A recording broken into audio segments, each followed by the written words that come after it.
Can I talk for a moment today about artificial intelligence, just for a moment? I mean, I don't really know enough about it to talk intelligently, but I do know enough. I kind of hear what people are saying about people using the AI to cheat on college essays, or I see those randomly generated images that they can come up with. If you just type in a couple of words, they will automatically whip up a full painting for you. It really is impressive technology. But one of the things that really caught my eye recently was an artist who was using it to do something remarkable. There was an artist on Instagram that was using AI to take pictures of celebrities who have passed away at a relatively young age and generate images of what they might look like today. If they were still alive, what might these singers or actors or famous people, what might they look like today? He entitled the series As If Nothing Happened. And that series included a number of celebrities like Freddy Mercury, or Heath Ledger, Jimi Hendrix. That's John Lennon. That one is Tupac. What would he look like today?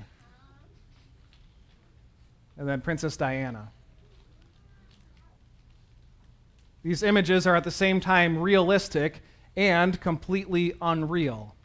Because you can tell that they, give the wrinkles and color the hair just a little bit and maybe update the clothing so that it would look like how they might appear today if they were alive in 2023.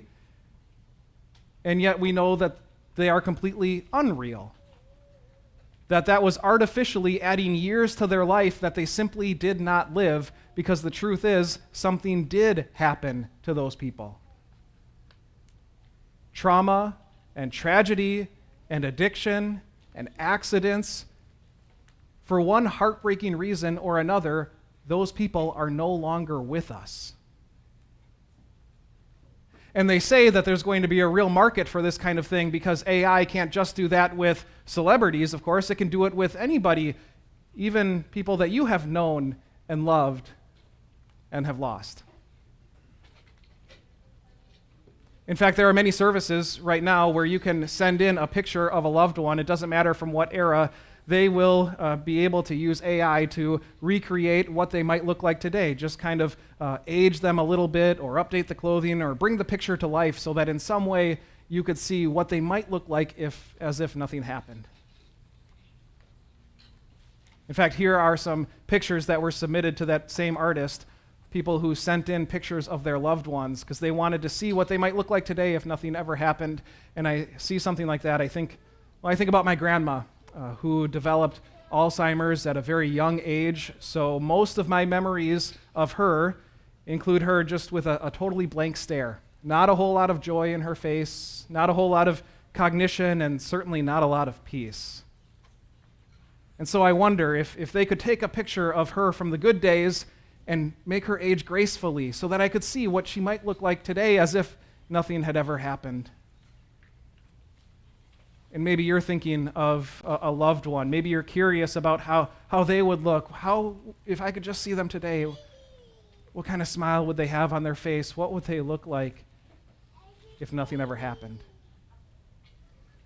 If all of this makes you just a little bit sad, then I am so glad that you are here this morning to join us as we proclaim this wonderful news that Christ is risen. The good news that no matter what does happen, we can still have hope. That even something as tragic as death itself is not the end, far from it. Jesus lives, and because he lives, we too shall live. This morning we get to go in our hearts and our minds to the empty tomb to see the angel and to hear the angel's words announce he is not here. You're looking for Christ who was crucified, but he is not here. He is risen. We get to think what it would have been like for the women at the tomb that morning. And we hear the angel give an invitation and a command. Come and see. go and tell. A very simple invitation and a simple command. Come and see, go and tell. That's an invitation and a command that the angel gave to the women at the tomb that morning.